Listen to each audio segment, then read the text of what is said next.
Spinoza, Jorge Luiz Borges.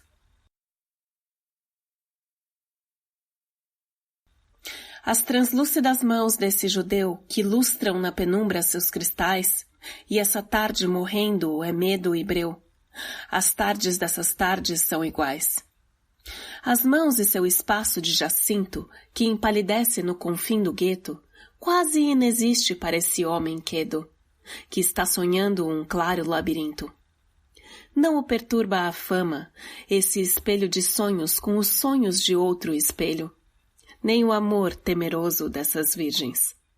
E livre da metáfora e do mito, lustra um árduo cristal, o infinito, mapa daquele dono das origens.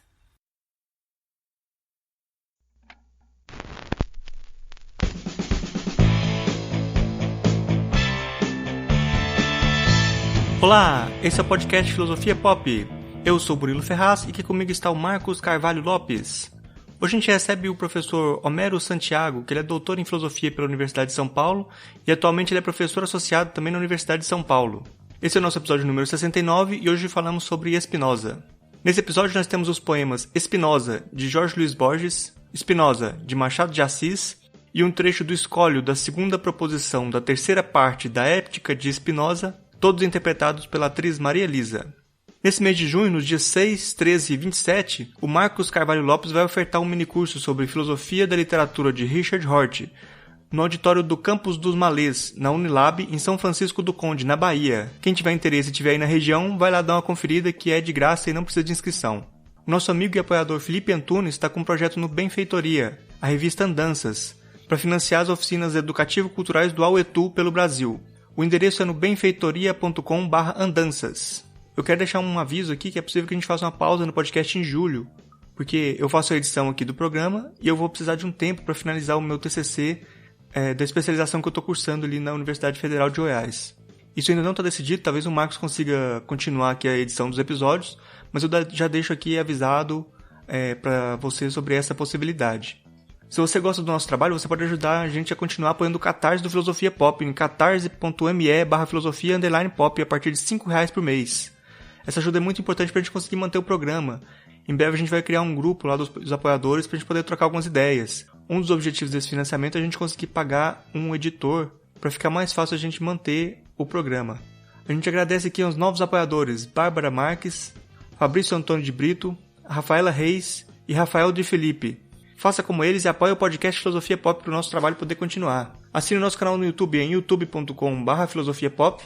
Siga a gente no Twitter no @filosofia_pop e curta a nossa página no Facebook em facebook.com/podcast Filosofia Pop, tudo junto. Você também pode mandar um e-mail pra gente no contato@filosofiapop.com.br.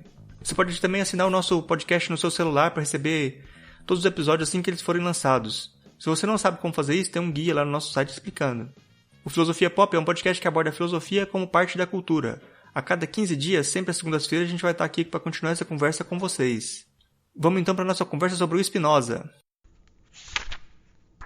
Spinoza, Machado de Assis.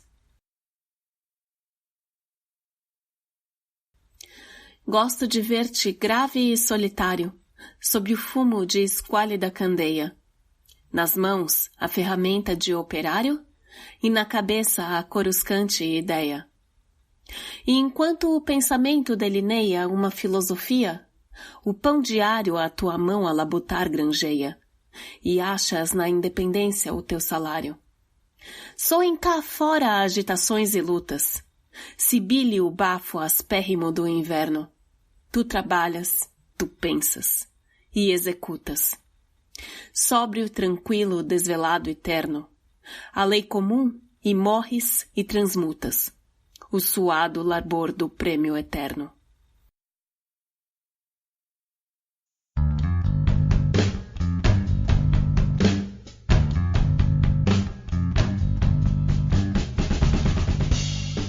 Hoje a gente recebe direto de São Paulo o professor Homero Santiago, que é doutor em filosofia pela Universidade de São Paulo e atualmente é professor associado também da Universidade de São Paulo e é membro do corpo editorial da revista Conatus, é revisor de periódico da Cadernos de Ética e Filosofia Política, é revisor de periódicos do Cadernos Espinozanos e membro do corpo editorial da revista Exagium, colaborador da Autêntica Editora e membro do corpo editorial da Jornale Crítico de História de l'Idée. Bom, eu quero agradecer aqui a presença do professor. E a nossa conversa de hoje vai ser sobre o Spinoza. E eu gostaria já de começar perguntando para o professor Homero, quem foi Spinoza? Spinoza é Baruch de Spinoza, Bento de Spinoza, Benedictus de Spinoza. Esses três nomes, ou melhor, esses três pré-nomes, e o filósofo usou todos eles, já nos servem de introdução pelo seguinte: Bento, porque Spinoza foi filho de portugueses. Os pais de Spinoza eram portugueses judeus, fugiram de Portugal e, passando por Itália, Alemanha, França, chegaram em Amsterdã, na Holanda, e se assentaram lá na comunidade judaica de Amsterdã. Por isso também Baruch. Todo judeu tinha um nome judeu, ao lado de outros nomes. Na época, as pessoas usavam vários nomes, sem problemas. Então, Baruch era o nome judeu de Spinoza. E, finalmente, Benedictus, que é o nome latino de Spinoza, que é o nome que ele adota a partir do momento que ele começa a publicar suas obras filosóficas, que é o nome latino. Lembrando que o latim é a língua literária, filosófica, científica da época. Resumindo isso tudo, Bento de Spinoza, ou Baruch, ou Benedicto Spinoza, nasceu em 1632 em Amsterdã, no seio da comunidade judaica da cidade. Em 1653, ele foi excomungado pela sua própria comunidade, passa a habitar em várias cidades no entorno de Amsterdã, quer dizer, a Holanda é muito pequena, tudo é em torno de Amsterdã, e morre em 1677. Basicamente é isso. Boa noite, professor Homero, obrigado por ter aceitado o convite. Vamos lá, vamos começar a falar sobre a filosofia do Spinoza. O Hegel dizia que não se poderia ser filósofo sem antes ser seguidor de Spinoza. Para Spinoza, o que significa filosofar? O que seria o amor à sabedoria para Spinoza? Então, é difícil, porque o Hegel é muito esperto, né? Porque o Hegel diz que ninguém pode ser filósofo sem começar por Spinoza. Mas a gente sabe que para o Hegel o início é sempre aquilo que tem que ser superado. Mas o Hegel tem essa paixão por Spinoza, que é uma paixão explicável, né? Eu acho que Spinoza, a filosofia spinozana, eu não diria nem assim, a filosofia spinozana, antes dela ser expressa em teses, o importante é que a filosofia spinozana nos convida a um certo modo de vida. Quer dizer, a filosofia é uma filosofia onde nós temos que assumir, eu diria, um certo modo de vida que acata a imanência. Trocando em miúdos, o que significa imanência? Significa o amor por esta vida, o amor por este mundo, apesar de tudo aquilo que nós encontramos, mas acatarmos que é isto que nós temos agora, que é aqui e agora que nós temos que ser felizes. Não podemos jamais esperarmos uma vida após a morte, uma felicidade após a morte, o beneplácito de qualquer ser transcendente. Eu acho que a filosofia de Spinoza nos ensina isso. Aceitar a imanência e aceitarmos que o nosso desafio é sermos felizes nesta vida. Por que o Spinoza nega a liberdade da vontade? Então, a liberdade da vontade, né? Primeiro de tudo, nós, devedores da tradição judaico-cristã, nós achamos que a liberdade da vontade é uma coisa que é natural. Tão natural quanto as plantas nascendo nos canteiros das ruas. Não, não é. Não existe a ideia de liberdade da vontade, por exemplo, no mundo grego. Não existe a ideia de liberdade da vontade no mundo latino, pelo menos no mundo latino pré-cristão. Nós não encontramos essa ideia nem em Aristóteles, nem em Platão, nem em Sêneca, nem em Cícero, nem em nenhum desses autores. Ou seja, a ideia de liberdade da vontade é uma ideia recente no sentido que ela é uma ideia sobretudo cristã, que, claro, a partir dali, mais ou menos século I, II depois de Cristo, vai se alastrando pela nossa cultura. Mas por que é tão importante negar a liberdade da vontade? Não é por isso, não é por uma questão de ser antigo ou não, de ser criação nova. O problema de Spinoza é, primeiro, não tem como demonstrá-la. Ela é inconsequente, ela não, sabe, é como se eu dissesse, existe um unicórnio. Ok, você entende o que eu estou dizendo, mas eu não tenho como comprovar isso. É a mesma coisa a liberdade de vontade. Eu posso dizer, existe isso, comprova isso, eu te perguntaria. Tá, então, para Spinoza, que é um sujeito cientificamente rigorista, esse seria um primeiro motivo. Segundo, a liberdade da vontade é algo que sempre nos acantoa no pecado, decididamente. Vamos lá para o Gênesis, o que é? É a vontade que nos faz pecar.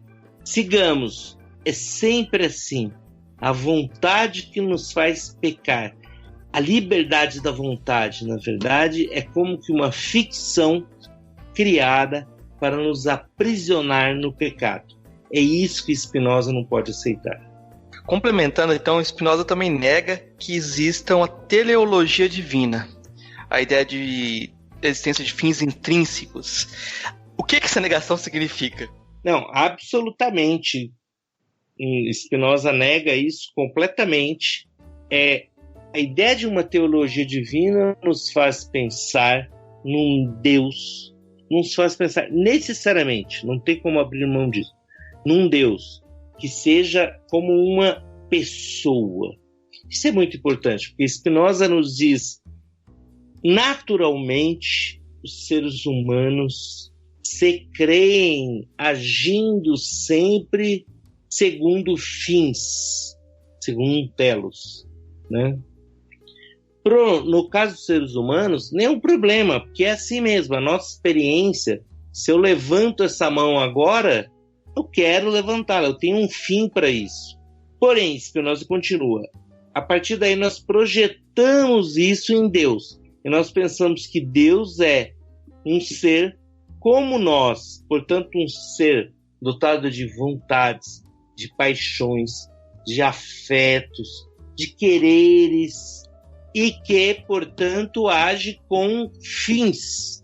Então Deus cria Adão com um determinado fim. Deus cria Jacó com um determinado fim. Ora, diz Spinoza, não, isso não. Deus, aí nós teremos que discutir o que é o Deus de Spinoza, né? Deus não é uma pessoa, Deus não é um ser humano. Tudo isso que nós imaginamos, essa imagem de Deus, para ser bem preciso, é errônea. Quer dizer, Deus é o que Spinoza vai chamar a substância única, ou a natureza. E ela não age segundo fins. Portanto, ela não é uma pessoa. Isso é importante. Bom, aí você falou das ações, do interesse de tipo, que Deus ia criar. Não dá essa ideia, né, que Deus ia criar determinadas coisas com certos interesses, né? Mas no pensamento de Spinoza não dá espaço para a ideia de uma ação desinteressada. Nesse sentido, a natureza desejante coloca em xeque a ideia de uma ordem moral. A busca da felicidade pede que a gente seja desejante, cheio de interesse também? Essa busca pela felicidade? Sem dúvida. Eu acho que aí nós precisamos distinguir bem, né? Que um erro que Spinoza colocaria, do ponto de vista spinozano, um erro da tradição toda, é confundir o que é a natureza e o que são, né? O que é a realidade humana, né? Por quê? A tradição insiste em humanizar a natureza. Por exemplo, como acabamos de falar, colocando fins, portanto, uma ideia humana no interior da natureza. Insiste em desnaturalizar os seres humanos. O que quer dizer desnaturalizar os seres humanos? Insistindo que eles possam trabalhar segundo o fim, segundo seus desejos, apesar de estarem no interior da natureza. Essa divisão Spinoza é muito claro ao criticar, né? Quando ele diz: não se pode conceber o ser humano como um império no império, portanto, uma seção particular no interior da natureza. Spinoza é um naturalista nesse sentido, que ele naturaliza todo o real. Mas, a partir daí, nós precisamos pensar também o que Spinoza faz, que a principal obra de Spinoza tem o nome Ética.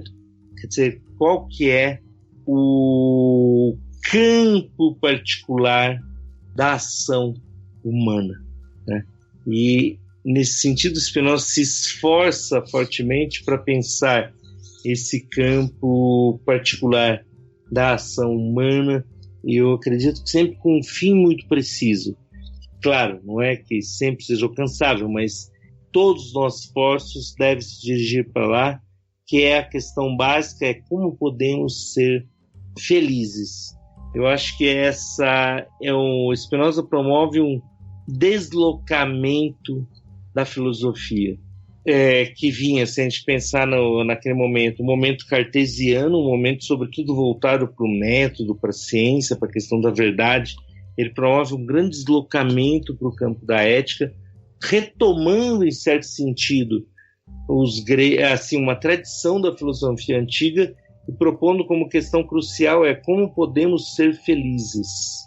Spinoza nega a existência do mal ao identificar Deus e natureza. Então Deus estaria presente numa tragédia? De uma tragédia.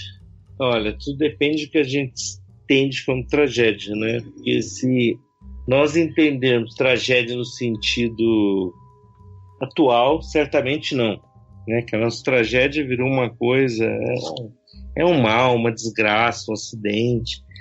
Agora, se nós pensarmos tragédia no sentido antigo, ou seja, um mundo em que há uma determinação absoluta dentro da qual os homens se desdobram para vencê-la, só nesse aspecto muito preciso, sim. Eu acho que o espinosismo é um determinismo também. Então, nesse sentido muito específico de que eu falei, o espinosismo pode ser trágico, mas jamais um trágico no sentido atual. Por isso que é muito... Eu até prefiro não usar essa palavra, porque é muito dada complicações. Eu vou complementar, então, porque a gente fez uma pegadinha aqui, né? Porque as últimas questões, elas seguiram a avaliação do Nietzsche numa carta de 1871, que ele chamou Spinoza de o seu mais próximo, por negar a liberdade da vontade, os fins, a ordem moral do mundo, o não egoísmo, o mal. Então a gente fez as questões a partir dessa divisão que o próprio Nietzsche fez na interpretação. Mais tarde, o mesmo Nietzsche chamou Spinoza de um refinado rancoroso e envenenador. A dificuldade de Nietzsche em relação a Spinoza é semelhante àquela que ele tem em relação a Sócrates, né? Você tem uma atração pela filosofia como modo de vida e a rejeição, por um lado, talvez pela busca da verdade. Como você avalia a relação entre esses dois autores? Não, então, é difícil. Nietzsche é sempre um autor muito difícil de avaliar qualquer coisa, seja as relações dele com outros, seja as relações dele com ele mesmo, né? Vocês vão encontrar vários estudos mostrando que tem contradições entre o próprio Nietzsche.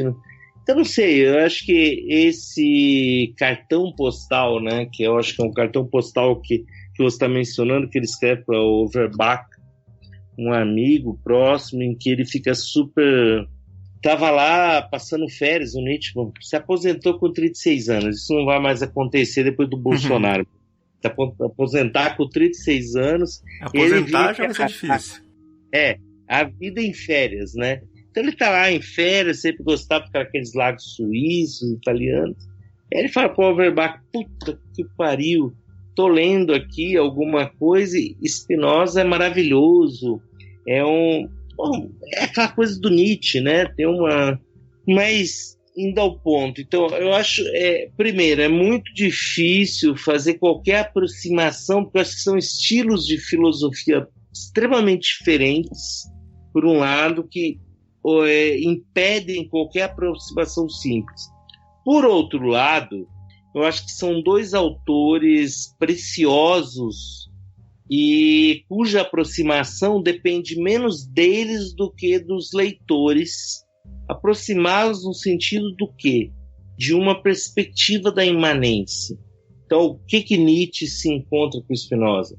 A negação do livre-arbítrio, a negação de uma ordem moral do mundo, a negação, como diz Nietzsche, do não egoísmo, e ele poderia dizer o altruísmo e assim por diante. Quer dizer, então um encontro de dois autores que nos convidam a enfrentar as certezas, os preconceitos, as superstições, o poder, tudo aquilo que tenta nos atravancar a vida. Dois autores que eu me permito lembrar um pouquinho o Deleuze, que realizam aquilo que o Deleuze dizia no livro dele sobre Nietzsche, o ideal maior da filosofia, é o objetivo maior da filosofia, ou seja, combater as besteiras que nos impedem de viver. Bom, só voltando aqui falando que você falou um pouco sobre como Spinoza define, fala sobre Deus. Ele não era um ateu, né? Ele era uma pessoa que acreditava em Deus, tinha sua crença, mas ele, mesmo assim, ele foi excomungado e foi perseguido também. Eu acho, se eu não me engano, foi perseguido também pelos judeus também, né? Ninguém aceitava muito a definição que ele tinha de Deus, né? Como que era esse Deus de Spinoza e por que tinha as outras religiões não aceitavam essa... Por que incomodava tanto? Não. Assim, você falar essa crença, eu sempre gosto de lembrar a Mariana Chauí, quando ela lançou o primeiro volume de A Nervura do Real, no começo da década de 90, né? Ela foi ao Jô Soares, programa do Jô Soares, aquele Jô 11h30, meia-noite e meia, não me recordo bem. E aí, em algum momento, ele pergunta para ela: Marilena, fala a verdade, você acredita em Deus? E ela responde: eu compreendo Deus. O contraponto é perfeito porque explica tudo, né? No caso do Deus de Spinoza não é uma questão de crença. Por isso que não dá nem para falar Spinoza é ateu, não é ateu, Spinoza crê nisso, não crê nisso, porque ele desconstrói tudo isso. Por exemplo, o Deus de Spinoza é como uma figura geométrica, um triângulo, do qual nós podemos deduzir propriedades. Ora, no caso de Deus, o que se deduz, portanto, o que se segue no vocabulário spinozano exato, o que se segue é o real. Portanto, Deus, o real não precisa de um Deus, o real não tem um Deus. Deus é o próprio real. Isso que é fascinante em Spinoza. Deus é o próprio real.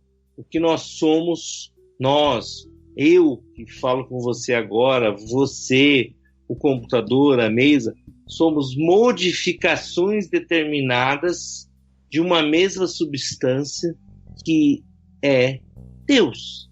E Deus somos todos.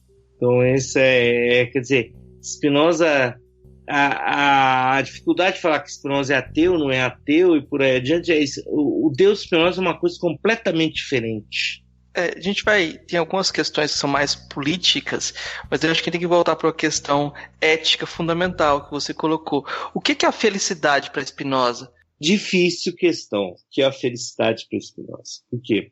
É muito preciso Spinoza ao definir o que é a alegria. O que é a alegria? É a passagem, ele diz, de uma perfeição menor a uma perfeição maior. E perfeição, ou firmeza, ou força, ou potência, nesse sentido, né?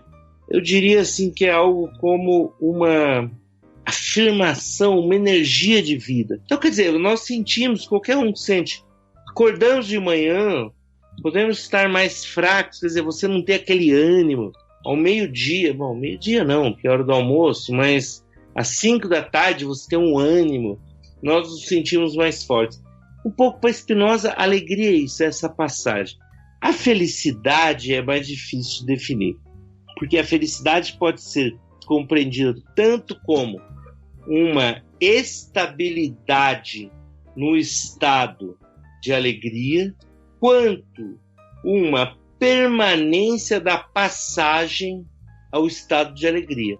Quer dizer, ela pode ser entendida tanto como uma passagem que continua, estamos sempre nos alegrando, quanto um estado, estamos muito alegres, sumamente alegres. Mas Spinoza não se preocupa realmente em definir o que seja a felicidade. Só para complementar, assim, isso não tem uma designação moral, né? O que me alegra pode ser diferente daquilo que te alegra. Não, de forma alguma, não tem. Eu acho que assim, Gilles Deleuze, o filósofo francês Gilles Deleuze, matou a charada assim, de uma forma que eu sempre repito para os meus alunos, para todo mundo, que eu acho que o que é uma moral, o que é uma ética. Uma moral é um código que diz, faça isso, faça aquilo, ou não faça outra coisa. Uma ética põe o problema, como eu posso aumentar a minha potência? Ou a gente poderia dizer, como eu posso me alegrar? Como eu posso me tornar mais feliz? Então são duas questões muito diferentes, aí você tem toda razão, quer dizer, a felicidade põe o problema do aumento da potência, não põe o problema da adequação das nossas ações a uma norma exterior. Mas e aí, pro Spinoza, então, como que a gente poderia ser mais feliz, então? Poxa, aí é um problema. Ele termina a ética dizendo tudo que é precário, tudo que é importante, tudo que é fabuloso, é tão raro quanto difícil. Então, eu não tenho uma resposta, mas eu acho que não pode ter uma. O importante é dizer por que não tem uma resposta, né? Porque se Spinoza desse uma resposta, ele seria um moralista. Aquilo mesmo que ele critica em vários momentos da ética. O que é um moralista? Né? O moralista é aquilo que dá regras. O moralista diz, faça isso, não faça aquilo, agrade a tal coisa, evite tal coisa. Isso é o moralista, são os códigos, as regras, como diriam Deleuze. É o que Spinoza não pode dar. Quer dizer, Spinoza nos convida, cada um de nós, a uma espécie de, um exercício de autoconhecimento, descobrirmos o que nós podemos, o que nós não podemos e, na intersecção dessas duas coisas, como nós podemos ser felizes. É essa a questão ética fundamental. Agora vamos passar já para uma dimensão mais política, né? A discussão da servidão voluntária é cada vez mais urgente em termos políticos no Brasil atual. Aí vem a questão de mais de $1 bilhão, bilhões de dólares. Por que escolhemos por nós mesmos a servidão? Olha, se eu tivesse a resposta, eu escreveria um livro e não ficaria rico, mas eu ficaria bem feliz. Mas eu não tenho a resposta. Mas eu tenho palpites. Eu acho assim, se a gente pensando na situação, sobretudo na situação política atual, eu tenho muitas, assim, eu preciso esclarecer um pouquinho. Eu tenho muitas desconfianças quando as pessoas falam, porque tudo foi fake news, todo mundo foi enganado. Não, eu acho que as pessoas, na verdade, não foram enganadas. Elas queriam algo. E esse algo é a autoridade, ou o autoritarismo, como quisermos. E aí vem o problema que Spinoza lembrava lá no prefácio do Tratado Teológico Político. Por que lutamos por nossa servidão como se lutássemos por nossa liberdade? Quer dizer, tem um enrosco aí, até na hora de falar tem um enrosco que é claro, quer dizer, então eu acho que isso é importante que Spinoza coloca. As pessoas desejam servir, as pessoas querem autoridade. No limite, as pessoas querem Bolsonaro. Não tem como dizer que não. O problema é por que elas querem, mas aí não tem resposta. Aí não tem resposta. Acho que nós teríamos que entrar numa discussão imensa para saber por que elas querem. Mas eu gosto muito de uma análise da Marilena Chaui. Eu vou me permitir retomar que ela permite esclarecer ao menos um aspecto que explica esse desejo de servidão, que não é o único, que não esgota toda a questão, mas eu acho que é muito interessante. Que ela diz mais ou menos o seguinte: por que alguém serve? Alguém serve sempre o faz no desejo de ser servido posteriormente. E aí explica um pouco por exemplo, imagina uma pessoa que faz um percurso ascendente nos caminhos do poder. Imagina, a pessoa vai sempre servindo. Por que ela serve? Porque ela sabe que na frente ela vai ser servida. Por que o pai de classe média serve o patrão? Porque ele sabe que ele vai ser servido ou pela esposa ou pela empregada doméstica. E por aí vai. Quer dizer, são circuitos que vão se criando. Então, eu acho que essa questão é fulcral, não tenho a menor dúvida, mas é muito difícil e só fiz uma sugestão. Pensando assim numa sociedade, por exemplo, que é muito desigual e que você tem muito pouca mobilidade social, tipo, em geral, quem serve vai continuar servindo, né? Continua fazendo sentido isso? Então, você está falando da sociedade brasileira. Mas então, justamente nela faz sentido. Porque, olha, a gente sabe, por exemplo, você tem a sociedade normalmente, quer dizer, na sociedade que nós vivemos, como diria o Marx, né? Sociedades em que impera um modo de produção capitalista, blá, blá, blá, blá, blá. A ideia é de que todos podem ser grandes, todos podem ser ricos, todos podem ganhar muito dinheiro e assim por diante.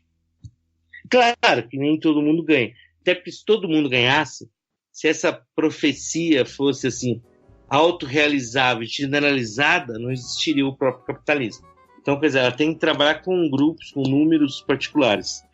Mas é aí que vem uma espécie de atração. Você humilha o seu outro. Você humilha o seu colega, o seu amigo, vamos dizer assim, aquele que humilha a empregada doméstica e se submete ao patrão. É claro que ele pensa num momento em que ele vai substituir o patrão. Naturalmente, não a empregada doméstica.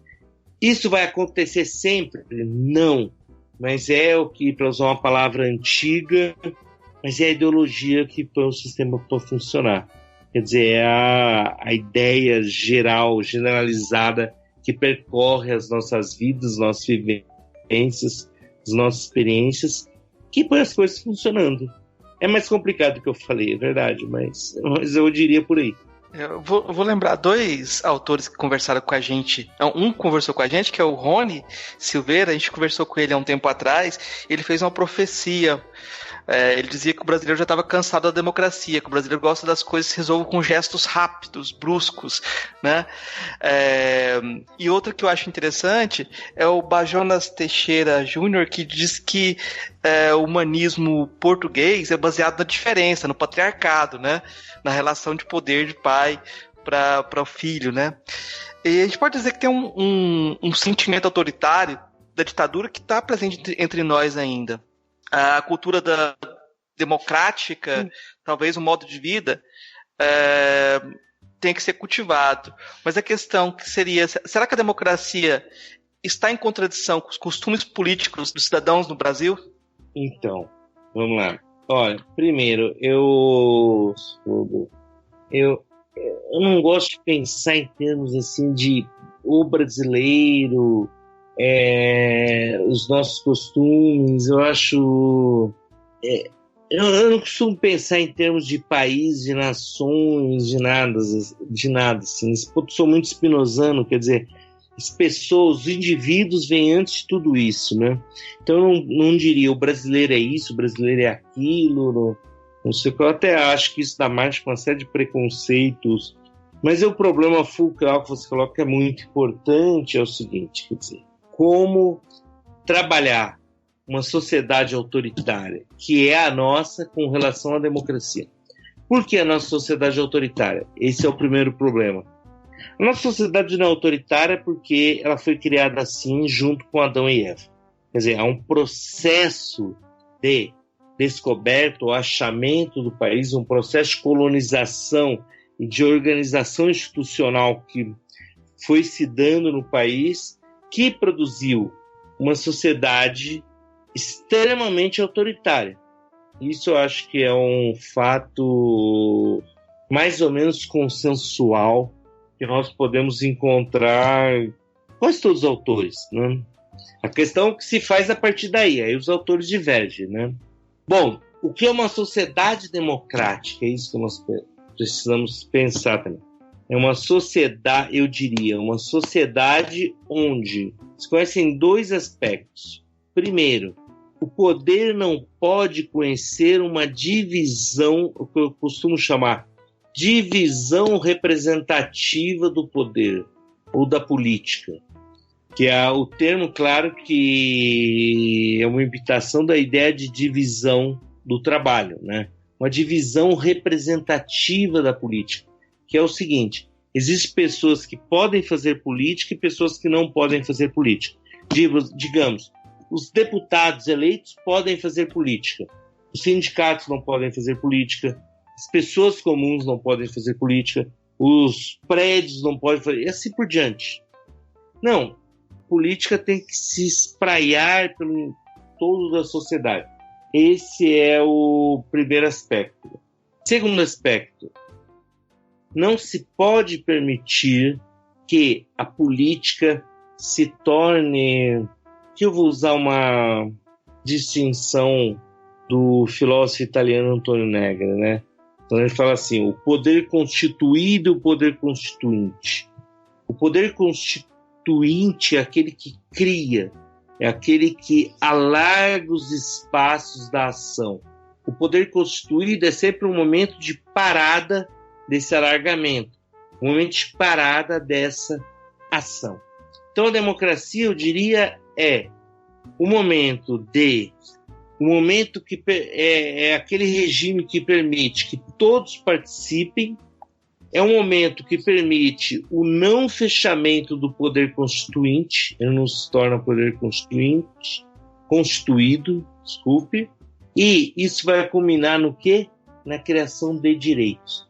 Se eu fosse resumir, a democracia é o regime dos direitos.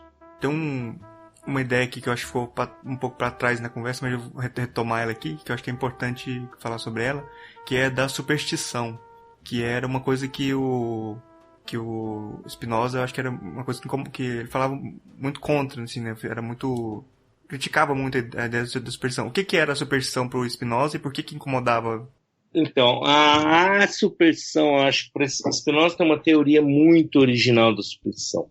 A superstição não deve, no sentido forte, né, em Spinoza, não deve ser entendida naquilo que a gente fala, se superstição, sabe, o sentido de crendice. Você não passa por baixo da escada, não quer ver gato preto, assim por diante. Não. Eu acho que em Spinoza a superstição tem um sentido muito forte, porque ele usa muito claramente na ética, né? Ele fala, a superstição é uma doutrina de fine, quer dizer, uma doutrina dos fins. Superstição é finalismo. A superstição é crermos que no interior do próprio real, seja na natureza, seja nos deuses, seja onde for, existem fins a ser cumpridos. Por exemplo, o bem ou o mal, de repente, o mundo seria um mundo se realizar com o mal e assim por diante. Basicamente, a superstição é isso, é finalismo. E Spinoza se põe duramente contrário a isso. Alguém que governasse a partir de preconceitos não fica refém das superstições da multidão? Aí eu já coloquei um monte de conceitos, superstições, multidão, para você trabalhar. Sim, necessariamente ficaria, assim. Aí eu vou ser muito simples. Necessariamente ficaria. Aí a questão-chave seria: qual é a superstição dessa multidão? Mas que o governante, nesse caso que você descreve, ficaria refém, sem dúvida. Então, vamos para o outro lado, que eu acho que a tradição muito mais forte é a tradição judaica, em relação à forma de vida dele, né? Assim, então, o Benjamin Moser, que agora eu vou fazer uma pergunta também que eu acho que você tem todo o direito de... porque é só uma curiosidade. O Benjamin Moser fala da relação da Clarice Lispector com Spinoza, né? Ele destaca como a Clarice Lispector tem uma aproximação com o pensamento de Spinoza, que ela estudou, até se aproximou e tal. A academia tem estudado a Clarice Lispector, os aspectos de aproximação com Spinoza? Sim. Eu não posso dizer nada, porque eu não sei nada. Quer dizer, eu sei alguma coisinha, mas tudo que eu aprendi foi recentemente, inclusive no ano passado, que 2 colegas meus escreveram um texto belíssimo sobre Clarice Lispector e Spinoza. Sim, que é o Luiz César Oliva e o Henrique Pichanato. Fizeram um texto muito bonito sobre Clarice Lispector e Spinoza, em particular em Perto do Coração Selvagem, que eu acho que é o momento em que Spinoza mais aparece. Então, enfim, a academia tem estudado e eu não saberia dizer, porque de fato o pouco que eu conheço eu só reproduziria esses autores, né? Então vocês convidem esses autores para falar. Acho que seria bem mais interessante. Acho que eu vou aproveitar a presença do Homero para perguntar sobre a presença do Spinoza na academia brasileira, de modo geral. A gente tem a grande filósofa brasileira Marlene Schiauli, mas tem todo um pensamento de político ligado a Spinoza. Como que o senhor vê a presença de Spinoza hoje na academia brasileira? Olha, é uma coisa, eu nem diria só na academia brasileira, mas na academia mundial. Talvez, ou pelo menos assim, América Latina e Europa. Os Estados Unidos, no campo da filosofia, é uma coisa bem muito particular, né? Ele é mais voltado para a lógica, para a filosofia da ciência. Mas, assim, o Spinoza, se a gente pensar a tradição, o Spinoza no século XX, a primeira metade do Spinoza é nada, é só um cartesiano a mais. Spinoza tem um ressurgimento fulguroso em 1968, de maneira muito significativa, que é quando se publicam os livros de Deleuze e de Marcel Guerroux. E a partir daí, Spinoza realmente se tornou uma onda, se tornou uma moda quase. Olha, eu diria assim, hoje no Brasil, a quantidade de estudos sobre Spinoza, pesquisas sobre Spinoza que nós temos é muito grande. Por quê? Eu acho que a grande questão é por quê? Por que nós não temos o mesmo número de pesquisas sobre Descartes? Aí vem o lado fascinante da história, né? Spinoza, de alguma maneira, é um autor do século XVII que consegue falar diretamente a nós. Quer dizer, um artista, eu conheço, por exemplo, alunos que conheço um aluno que fez artes plásticas, que vai lá ler Spinoza e tenta pôr Spinoza e consegue Spinoza discutir com as artes. Spinoza discute com a literatura. Spinoza discute, claro, com a filosofia, eu nem estou insistindo, mas discute com a filosofia, óbvio, com as ciências sociais e assim por diante. Quer dizer, tem algo no Spinoza que é poderoso. Esse é o poder de se espraiar por todos os tempos, para lá dos tempos, e conseguir inspirar pessoas em qualquer tempo. Isso é muito fascinante no Spinoza. Então, por isso que eu digo que não existe... Então, existe uma moda Spinoza no bom sentido, né? Eu até diria assim que eu estudei o Richard Hort, e o Richard Hort trabalha com Spinoza, curiosamente no artigo, rebatendo o Daniel Dennett, pensando questões de filosofia da mente e pegando a relação que o Spinoza faz entre a mente e a matéria, né? É muito curioso. Claro, não, o Hort, claro, ele tem toda... Ele é muito... Bom, eu conheço muito pouco essas coisas, mas eu acho que o Hort tem muito mais propriedade para se apropriar do Spinoza, sobretudo para pôr contra o Dennett, né? Que é um... bom, eu não vou entrar nesses assuntos, porque, desculpe, eu não domino. É só para jogar o Spinoza também em outros lugares, né? Só para falar que ele também está sendo usado em outros lugares. Eu acho que, bom, eu acho que também essa pergunta sua aí meio que pega uma coisa assim, uma ideia do Spinoza para frente, para hoje. Eu acho que também cabe uma pergunta de quais são os autores e as linhas de pensamento que inspiraram mais o Spinoza, assim, que influenciaram ele. Isso é fácil. Eu acho sim. O cartesianismo. A gente costuma pensar Descartes como uma peça de museu. Não é isso. Eu não sei como são os cursos de filosofia por aí fora no Brasil, mas na USP, todo mundo que entra no primeiro ano vai ler Descartes. Descartes é uma peça de museu. Não, Spinoza tinha 20 anos. Spinoza ele nasce em 32. O Descartes morre em 50. Então, digamos assim, em 52, Spinoza tem 20 anos. Ele lê Descartes. Assim, o cartesianismo não é uma peça de museu. O cartesianismo era a ordem do dia. É mais ou menos como era História e Consciência de Classes na Alemanha da década de 30. Mais ou menos como era o Ser e o Nada na França da segunda metade da década de 40. Quer dizer, tinha esse frescor, esse sabor de coisa nova, né? Então o cartesianismo, eu diria assim, para mim é a maior influência de Spinoza. Fala-se da filosofia judaica, da filosofia medieval, de tudo, mas eu diria é o cartesianismo e um pouco mais Hobbes. Isso. Bom, a gente já fez um percurso aqui interessante. A gente está com a proposta de fazer 3 perguntas, sempre as mesmas para todos os convidados, para depois a gente fazer um apanhado das respostas. A primeira pergunta é: o que é filosofia? Só pergunta fácil. Eu diria a filosofia é uma reflexão sobre o modo como nós vivemos.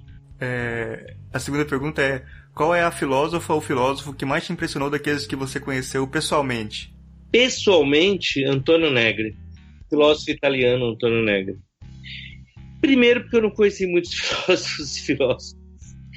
E esse, assim, ele tem uma vivacidade, uma generosidade, um amor pelo pensamento e pela vida que me impressionou muito. E a terceira pergunta é: qual é a filósofa ou filósofo favorito? Spinoza, sem dúvida.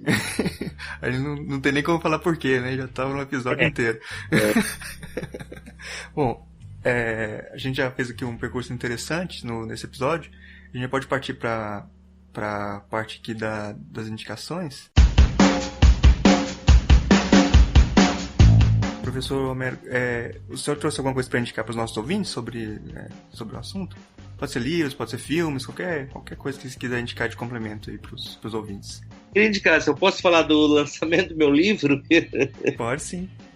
Então, se mesmo, claro, já quando aparecer lá já vai ter sido lançado, mas eu gostaria também de sugerir aqueles que se interessarem pela nossa conversa, né, também pudessem apreciar, né, ler alguns dos textos que aparecem nesse meu livro, que vai ser lançado dia 2 de maio, um livro intitulado Entre Servidão e Liberdade. Não é um livro sobre Spinoza, eu diria que é um livro espinosano, porque é um livro que, a partir de Spinoza, tenta pensar uma série de autores, uma série de eventos como polícia, Estado, Bolsa Família, a partir de um ponto de vista spinozano. Indicação de livro, quem quiser, eu acho que o livro mais spinozano que eu conheço é O Faz Tudo, de Bernard Malamud. Eu estou escrevendo um texto, inclusive, sobre esse romance, e é um texto, é um romance fantástico, assim. Sério, eu falo sobre o romance também, mas daí uma entrevista. Marcos, você trouxe alguma indicação? Tá, então eu já citei um filme que é uma indicação de um filme, chama Amarelo Manga, e tem uma palestra na internet, quem for procurar no YouTube, uma palestra do professor Homero Santiago, em que ele fala desse filme e faz a ligação ali dentro do contexto, ele fala um pouquinho desse filme. Eu vou indicar, tem um documentário, não sei como os especialistas avaliam, que é um documentário não, uma biografia, né? Spinoza, o Apóstolo da Razão, né? Biografia bem... Como é que você vê essa biografia? É um filme muito bem feito e uma boa introdução, Spinoza, uma boa apresentação. Eu não gosto do título, ok, mas o filme não acho que Spinoza seja apóstolo de nada. Mas o filme é legal, o filme é bacana, então acho que é interessante um primeiro contato com Spinoza, sem dúvida. Não, porque eu só estou lembrando agora, estão pedindo indicações, ouçam Sobre Todas as Coisas do Chico Buarque. É o antideus de Spinoza, que são problemas, perguntas spinozanas são colocadas lá. Será que o Deus que criou todo esse mundo é tão cruel? Fez os vales onde jorram a água e o mel, mas esses vales são apenas de Deus. Eles são perguntas spinozanas. Eu acho que é uma música de um teor ontológico interessante. O professor Homero Santiago, ele organiza alguns dos volumes da obra completa da professora Marilena Chauí, e ela é uma espinosista também, talvez uma das mais importantes, né, do Brasil. E aí eu vou indicar o livro de introdução dela, O Spinoza, uma filosofia da liberdade, que é um livro que a pessoa pode se aproximar, uma primeira aproximação do Spinoza para estudante aí que está a fim de ler alguma coisa para chegar mais perto. Tem um texto introdutório e tem uma coletânea, uma antologia de textos. Aí eu já citei aqui durante a conversa o livro do Benjamin Moser, a bibliografia que ele fez da Clarice Lispector, que ele faz uma aproximação lá entre a Clarice Lispector e o Spinoza, como se ela fosse o Spinoza tivesse uma espécie de fundamento lá ontológico do pensamento da escrita dela, do próprio cultivo da linguagem, né, estivesse ligada à cultura judaica, né? Então acho que já tem algumas dicas aí, alguma coisa para o pessoal ir atrás. Bom, a gente está chegando aqui no final do programa. Queria abrir espaço aí para o professor Homero fazer suas considerações finais e divulgar, falar o que você quiser, um espaço aberto, livre para você falar o que você quiser. Esteja à vontade. Não tem muito, mas eu só queria agradecer, então, ao convite. Eu acho que insistir, assim, Spinoza tem uma onda spinozana, uma moda spinozana, não sei se no mundo em geral, mas na academia existe. Eu acho que não é gratuita, né? Quer dizer, Spinoza é um autor fascinante, porque é um autor que, ao contrário de outros, eles não nos propõem verdades. Ele não diz é isso, é aquilo ou tal coisa.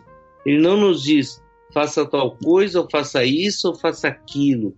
Quer dizer, Spinoza nos convida a reconhecer a nossa situação, a acatar a nossa situação e conseguirmos, quanto possível, melhorarmos, sermos mais fortes, sermos mais perfeitos, portanto, sermos mais felizes a partir de onde nós estamos e neste mundo.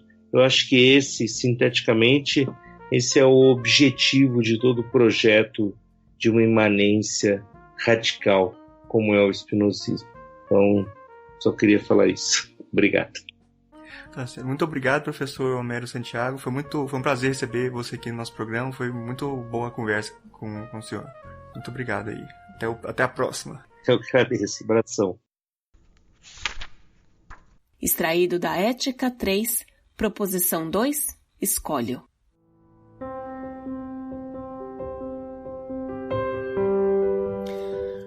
que diz respeito ao segundo ponto, certamente que a sorte da humanidade seria muito mais feliz se estivesse igualmente na potência do homem, tanto falar quanto se calar.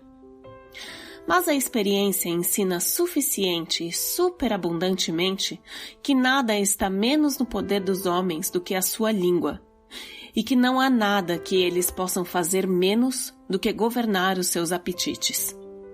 Daí, resulta que a maioria julga que a nossa liberdade de ação existe apenas em relação às coisas que aspiramos debilmente, pois o apetite por essas coisas pode ser facilmente contrariado pela recordação de qualquer outra coisa que nos recordemos muitas vezes, enquanto julgam que de modo algum somos livres quando se trata de coisas que aspiramos com um afeto violento que não pode ser acalmado pela recordação de outra coisa. Todavia, se eles não soubessem por experiência que muitas vezes lamentamos as nossas ações e que, frequentemente, quando somos dominados por afetos contrários, vemos o melhor e fazemos o pior, nada os impediria de crer que todas as nossas ações são livres.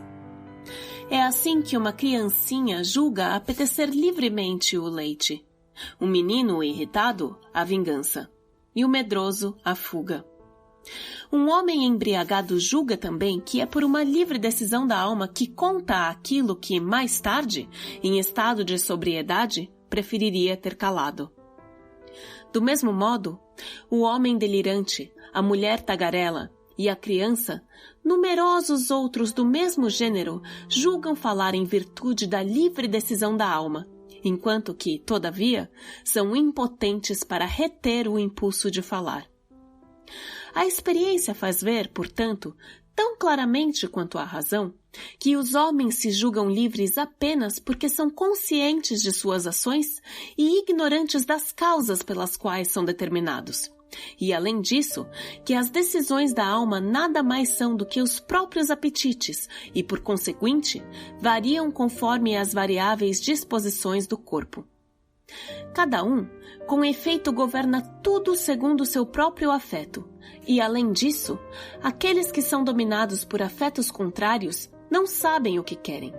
Finalmente, aqueles que não têm afetos são impelidos de um lado e de outro pelo mais leve motivo. Tudo isso mostra, sem dúvida, claramente que, quer a decisão, quer o apetite da alma e a determinação do corpo, são, de sua natureza, coisas simultâneas, ou antes, são uma só, e mesma coisa que chamamos decisão, quando é considerada sob o atributo do pensamento e explicada por ele. Determinação, quando é considerada sob o atributo da extensão e deduzida das leis do movimento e do repouso, o que se verá mais claramente ainda pelo que em breve vamos dizer. Gostaria, com efeito, que se observasse particularmente o que se segue. Nada podemos realizar por decisão da alma que antes não tenhamos a recordação. Por exemplo, não podemos dizer uma palavra a não ser que nos recordemos dela. Mas não está livre na potência da alma recordar-se de qualquer coisa ou esquecê-la. É por isso que se julga que o que está na potência da alma é apenas que podemos dizer ou calar, segundo a sua decisão, a coisa de que nos recordamos. No entanto, quando sonhamos que falamos, julgamos que falamos apenas por decisão da alma e, todavia, não falamos ou, se falamos, isso provém de um movimento espontâneo do corpo. Sonhamos também que escondemos aos homens certas coisas, e isso pela mesma decisão da alma em virtude da qual, durante a vigília, calamos o que sabemos. Sonhamos, enfim, que fazemos por uma decisão da alma aquilo que, quando acordados, não ousamos fazer. Em consequência disto, gostaria de saber se acaso existiriam na alma duas espécies de decisões, as imaginárias e as livres. Se não quer chegar até este ponto de insensatez, deverá necessariamente reconhecer-se que a decisão da alma, que se crê livre, não se distingue da imaginação ou da memória, e não é senão a afirmação necessariamente envolvida na ideia. E assim, Essas decisões formam-se na alma com a mesma necessidade que as ideias das coisas existentes em ato. Aqueles, portanto, que julgam que é em virtude de uma decisão livre da alma que falam, se calam ou fazem seja o que for, sonham de olhos abertos.